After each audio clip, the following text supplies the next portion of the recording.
31 de octubre de 1921. El día que se festejó Halloween por primera vez. No importa la parte del mundo, octubre se trata sin dudas del mes predilecto para los fanáticos del terror.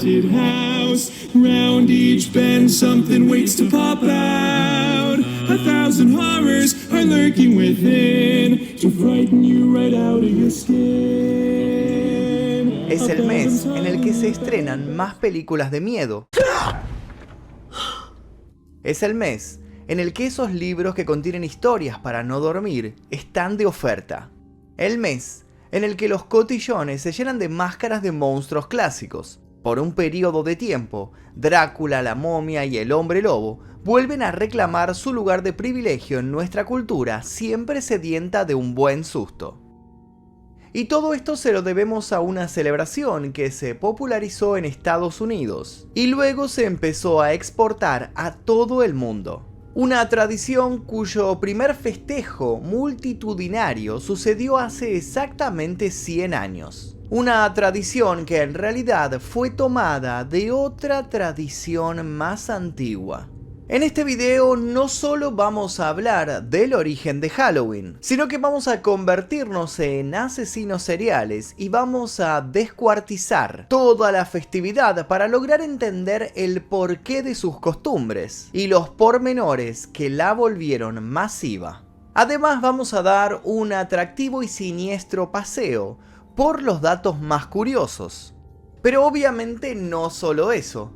Aprovechando que hoy precisamente es Halloween, vamos a contar algunas escalofriantes historias reales que ocurrieron justamente un 31 de octubre.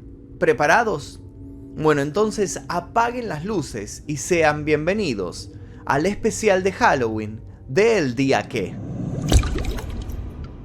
El 31 de octubre de 1921 en Minnesota, Estados Unidos, se celebró lo que sería el primer desfile de lo que podemos llamar el Halloween moderno. Esa tarde, las calles del pueblo se llenaron de niños que corrían de un lado a otro cubriendo sus cuerpos con blancas sábanas. Se repartieron caramelos, hubo feria en la plaza, música en las calles, calaveras de utilería decoraron los hogares, calabazas talladas y tumbas improvisadas se lucieron en los jardines de las propiedades más grandes.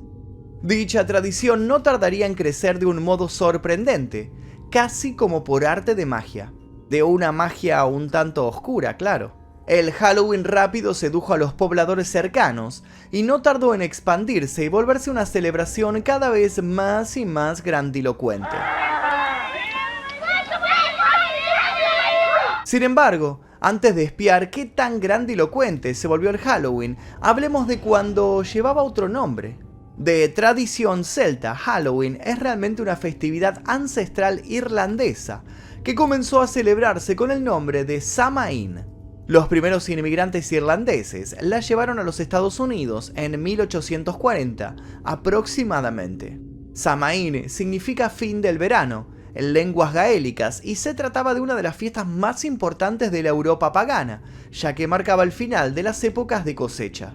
Además, el 31 de octubre daba comienzo al Año Nuevo Celta y coincidía con el descenso de la temperatura que traía consigo el inicio del otoño y la reducción de las horas de luz solar, lo cual significaba el inicio de los meses más fríos y oscuros.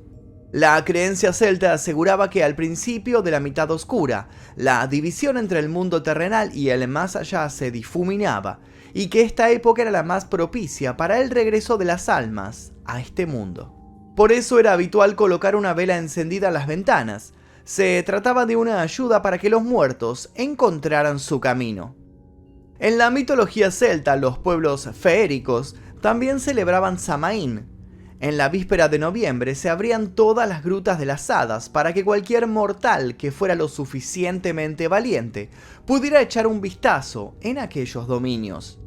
Pero eran pocos los celtas que se aventuraban en aquel reino encantado. Sentían un gran respeto por las hadas y sabían muy bien que un paso en falso podría significar nefastas consecuencias. Y aunque no se trataba de una costumbre homogénea, los principios del Samaín tomaron otro sentido tras la conquista romana de los pueblos celtas, y el festejo comenzó a relacionarse con Pomona, diosa latina de las frutas y de los jardines. Posteriormente, una vez que el cristianismo se convirtió en la religión exclusiva del Imperio de Roma, las tradiciones celtas fueron tachadas de paganas en un intento por disminuir su culto y popularidad en los territorios romanos. Fue entonces cuando todo comenzaría a deformarse un poco. Desde el siglo IV, la Iglesia de Siria consagraba un día a festejar a todos los mártires. 3 siglos más tarde, el Papa Bonifacio IV transformó un templo greco-romano en un templo cristiano dedicado al Día de Todos los Santos, que honra tanto a los santos canonizados como al resto de quienes no tienen un día especial del año. La fiesta en honor de Todos los Santos inicialmente se celebraba el 13 de mayo, hasta que el Papa Gregorio III la cambió al 1 de noviembre. Más tarde, en el año 840, el Papa Gregorio IV ordenó que la fiesta de Todos los Santos se celebrara universalmente con una vigilia previa que incluía al 31 de octubre. Esta vigilia se denominaba dentro de la cultura inglesa como All Hallows Eve, Vigilia de Todos los Santos, término que con el tiempo se convirtió en Halloween. Gracias a la influencia del Reino Unido en la conformación de los Estados Unidos, Halloween llegó a territorio norteamericano y allí se convirtió en una celebración de alcance global, con íconos que hoy todos reconocemos. Íconos que tienen obviamente detrás de sí su propia y terrorífica historia. Hablemos, sin ir más lejos, de las calabazas y el diablo. Jack O'Lantern, o Jack el Tacaño, es el protagonista de una famosa leyenda irlandesa de la que surge el típico símbolo de Halloween. Jack el Tacaño tenía el alma tan negra que el propio diablo disfrazado de hombre fue a comprobar si de verdad existía alguien así. Cuenta la historia que fue a su pueblo a beber con él y una vez allí recibió la orden de llevárselo para que pagara por sus pecados. Jack, ni lento ni perezoso, le propuso al diablo una última ronda y el diablo se la concedió. Como ninguno podía pagarla, el tacaño lo retó a que demostrara sus poderes convirtiéndose en una moneda. Cuando el diablo lo hizo, adivinen qué. Sí, efectivamente, Jack agarró la moneda y la metió en su bolsillo, donde tenía un crucifijo de plata. Con el diablo en el bolsillo, Jack le hizo prometerle que no lo molestaría durante un año, y así fue. Pero después de eso, el demonio volvió, obviamente sin haber aprendido nada. Jack entonces le pidió que tomara una manzana que se encontraba en lo más alto de un árbol, para poder disfrutar una última comida antes de su tormento eterno. ¿Y qué hizo entonces el diablo? Sí, claro, subió al árbol. Cuando Lucifer estaba en lo alto, Jack talló una cruz en el tronco y le exigió que no lo molestara durante otros 10 años y que nunca más volviera a reclamar su alma. El diablo hizo el trato a regañadientes, pero Jack murió antes de que se cumpliera el plazo del tiempo. Dice la leyenda que cuando llegó a las puertas del cielo no lo dejaron pasar y fue enviado al infierno, donde por supuesto tampoco era bienvenido. Lucifer arrojó a Jack unas leñas ardientes que él atrapó con un nabo hueco y así quedó condenado a deambular entre los reinos del bien y del mal sin más luz que la de su improvisada linterna. Jack el Tacaño empezó a ser conocido como Jack el de la linterna o Jack of the Lantern, o abreviado Jack O'Lantern. Este Jack, por supuesto, es un antecedente, un antepasado directo de otro Jack un poco más conocido en nuestros tiempos, el de Tim Burton. Según la costumbre, los nabos con llamas en su interior ayudan a Jack a no perderse, y eso evita que su alma en pena golpee la puerta de su hogar. Con el tiempo, los nabos fueron sustituidos por calabazas. La creencia celta indica que el espíritu maligno de Jack va por las casas pidiendo truco o trato, como lo había hecho con el diablo durante toda su vida. Según la tradición, siempre es mejor hacer un trato con tal de no caer en su truco, que consiste en maldecir la casa y a todos sus habitantes. Este truco se popularizó como susto o broma, y el trato pasó a ser entregar dulces, por lo que ahora su significado sería algo así como: o me das dulces o te voy a asustar. A su vez, por supuesto, te voy a asustar significa en realidad voy a vandalizar de alguna manera tu casa y todo tu jardín delantero. Si bien las calabazas empezaron a formar su imperio en ese primer desfile de 1921, el boom del Halloween hacia otros países no angloparlantes ocurrió durante la década de los años 70, cuando las producciones de Hollywood empezaron a mostrar cómo se vivía la festividad en Norteamérica. Y una de las producciones con mayor culpa de que todo esto pasara fue, obviamente, Halloween, de John Carpenter.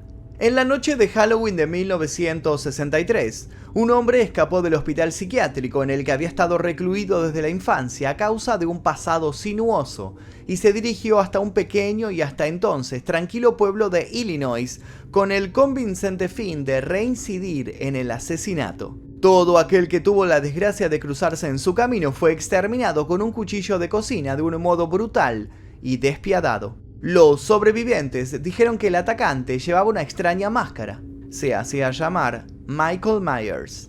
Lo que podemos agregar es que por suerte todo esto no pasó en la verdad, sino que, como ya muchos saben, es el argumento de la película Halloween, donde hace su aparición una de las primeras y más ovacionadas Final Girls, Jamie Lee Curtis. Desdichada que tuvo que enfrentar la ira implacable del asesino en cuestión en esa primera entrega de lo que sería una saga imperecedera.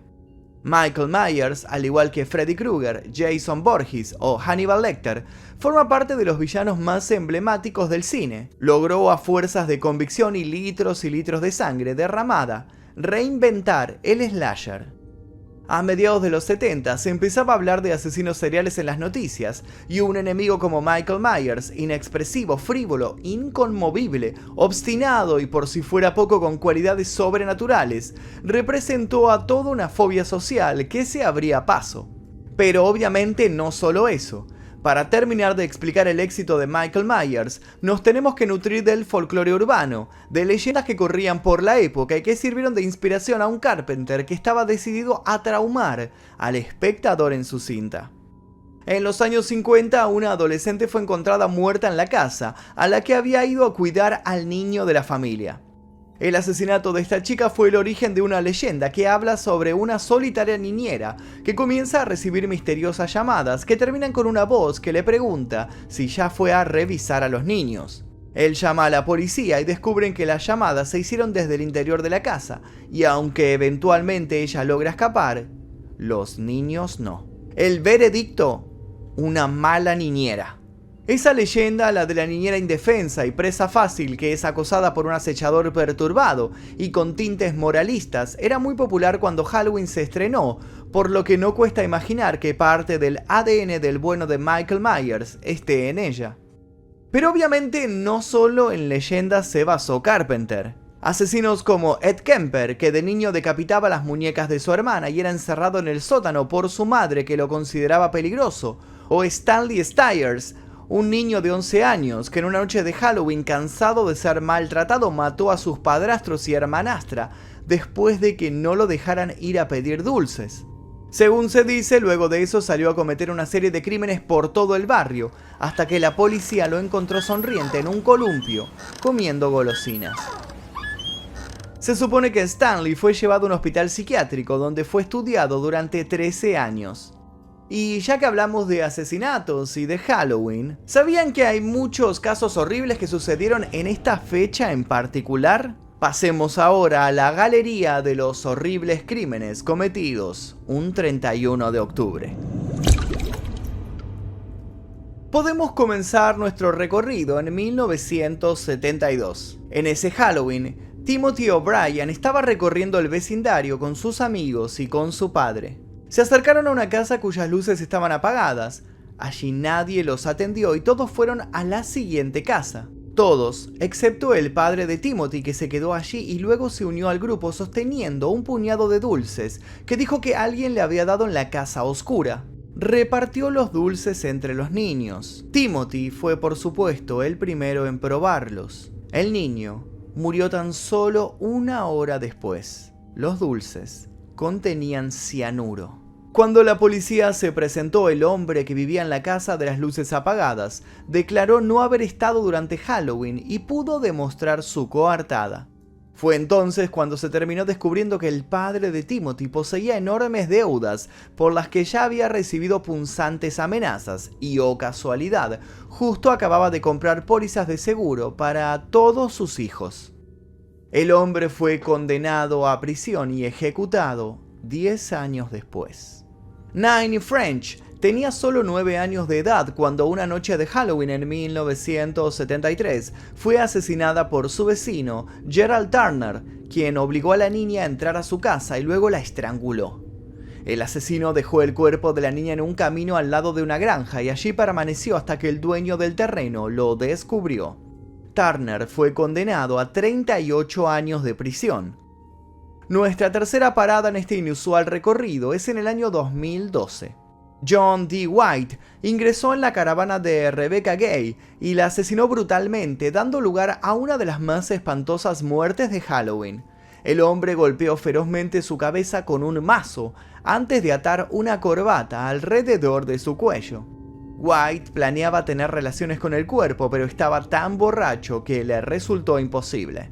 El bebé de Rebecca, de tan solo 3 años, se encontraba presente cuando ocurrió este horrible hecho. White le puso su traje de Halloween y se lo llevó a su padre. Confesó su crimen y fue arrestado, siendo condenado a 56 años en prisión. Se suicidó en la cárcel tan solo unos meses después de la sentencia. La siguiente entre las muertes en Halloween ocurrió en Bogotá, Colombia. Un joven llamado Luis Andrés Colmenares asistió a la fiesta de Halloween de una discoteca el 30 de octubre del año 2010, donde se encontró con su pareja. Se hicieron públicas fotos de los jóvenes disfrazados, ella de Minnie Mouse y él del Diablo. Unas horas después, el cadáver de Colmenares flotaba en un río. Las pesquisas policiales investigaron a la novia del chico, a sus escoltas e incluso a su expareja, también presente en la fiesta. No hubo datos concluyentes que permitieran llegar hasta un culpable, pero la hipótesis a la que llegó su familia luego de contratar a un investigador forense fue que el joven fue asesinado de una brutal paliza y solo después su cuerpo fue arrojado al río. El caso sigue siendo un misterio en muchos de sus aspectos y levantó una gran polémica de modo mundial. Hay muchas otras muertes ocurridas en estas fechas. Todas muertes que nos demuestran que el peor monstruo siempre es el ser humano. Pero obviamente no solo muertes abundan en Halloween. También es una fecha en la que muchos aprovechan y, siguiendo las tradiciones más antiguas, intentan comunicarse con el más allá. Históricamente, el 31 de octubre es el día en que los espiritistas y los mediums tienen la agenda más ocupada, lo que nos lleva a hablar de un mago bastante conocido, un tal Harry Houdini. El escapista Houdini, del que pueden ver un video en este mismo canal, había entablado una profunda amistad con Sir Arthur Conan Doyle, el creador de Sherlock Holmes. Ambos eran obsesivos de su trabajo, minuciosos y detallistas. Tenían mucho en común, pero algo los diferenciaba y los enfrentaba. Conan Doyle creía en el mundo paranormal. De hecho, consideraba que Houdini tenía ciertos poderes ocultos, como la desmaterialización, a pesar de que el escapista le había dicho 1000 veces que lo suyo era pura destreza física. Elemental, mi querido Watson. La mujer de Conan Doyle realizaba sesiones de espiritismo y cuando se enteró de la muerte de la madre de Houdini, le presentó a una colega que tenía la fama de ser sumamente efectiva al momento de conectarse con el más allá. Con claras dudas, pero no queriendo dejar pasar la posibilidad de poder volver a contactarse con su progenitora, Houdini, por supuesto, aceptó. La medium no tardó en darle un mensaje. Le transcribió de modo literal lo que su amada madre le decía desde la tierra de los muertos. Era un mensaje de amor que hubiera servido para calmar la angustia de duelo de cualquier hijo. Solo que Houdini se puso insistente. Quiso saber obviamente más detalles del asunto. Y cuando la medium le dijo que el mensaje de su madre había sido en perfecto inglés, no pudo más que sentir ira. Su madre nunca había logrado hablar en inglés. Sintiéndose estafado, hizo un juramento. Mientras él viviera no iba a permitir que los mediums y espiritistas se salieran con la suya. Irritado, Houdini, usando sus conocimientos, se metía de infiltrado en sesiones de espiritismo y desenmascaraba a los fraudulentos. Incluso atestiguó contra ellos en el Congreso y los destruyó en publicaciones de divulgación científica, explicando cómo se abusaban del dolor de las personas y de la ignorancia que había en esos días respecto a cosas como la electricidad. Los llamaba los traficantes de la inmortalidad. Cuando Houdini desacreditó a la mujer del propio Conan Doyle, la amistad entre el escritor y el escapista se disipó como la niebla ficticia de esos controversiales espectáculos y nunca más volvió. Antes de morir justamente un 31 de octubre, Houdini dijo a su esposa Bess que si existía un modo de comunicarse desde el más allá, él iba a hacer todo lo posible para usarlo.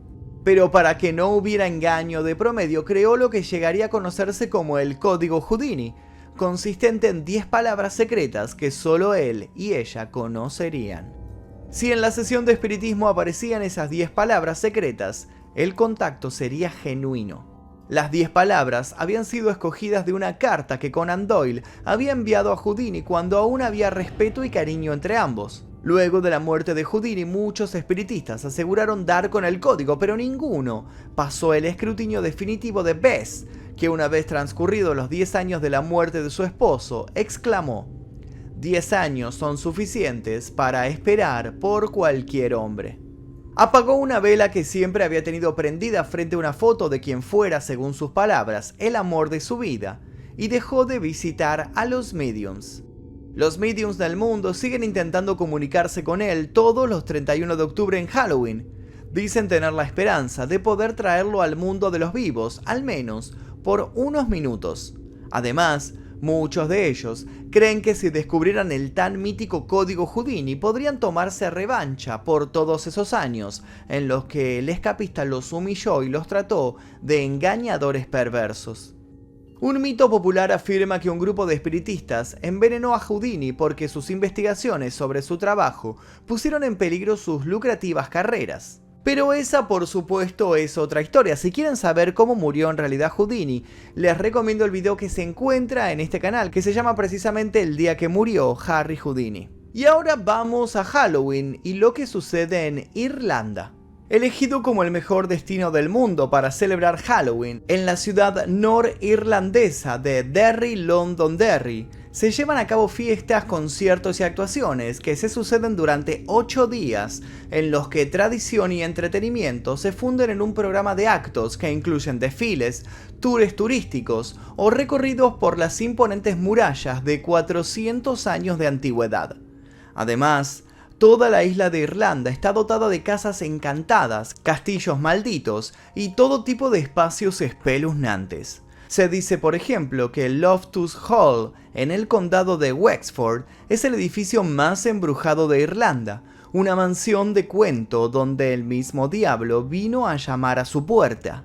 Se dice que al menos 2 de los edificios de la ciudad medieval de Kilkenny estaban embrujados por el mismo fantasma, el espíritu de Alice Kyteler, que fue acusada de ser bruja, pero huyó de la ciudad dejando en su lugar a su criada para ser quemada en la hoguera. El fantasma de Alice se vislumbra a menudo en Kyteler's Inn, la posada más antigua de Kilkenny, y en la catedral de St. Canice. Nacido en el apogeo de la Gran Hambruna, el escritor irlandés Bram Stoker trabajó en el castillo de Dublín y se dice que le sirvió de inspiración para escribir Drácula. Cada Halloween, Dublín organiza el Festival Bram Stoker, un festival de terror con temáticas de vampiros en su honor. Halloween, como toda tradición que se vuelve mundial, quizá ya nada tenga que ver con lo que comenzó siendo, pero hay en su esencia aún un resplandor de esa primera llama. Mientras en muchos lugares se organizan concursos que buscan premiar a la mejor casa decorada para estas épocas, en otros lugares aprovechan la festividad para hablar de los que ya no están o simplemente pasar un buen rato con escalofríos. Halloween no deja de ser una ocasión especial para juntarse a contar historias sobre no muertos o cualquier tipo de alimaña sobrenatural. También es una buena ocasión para sentarse frente a la pantalla del celular o la computadora y ver videos de miedo hasta muy entrada la madrugada. Pero antes, por supuesto, no se olviden de cerrar bien las puertas y trabar las ventanas. Tampoco se olviden de mirar debajo de su cama o dentro del ropero. Bueno, ya saben, la peor pesadilla puede estar escondida en el lugar menos pensado. Y hasta aquí el video del día de hoy, espero que les haya interesado.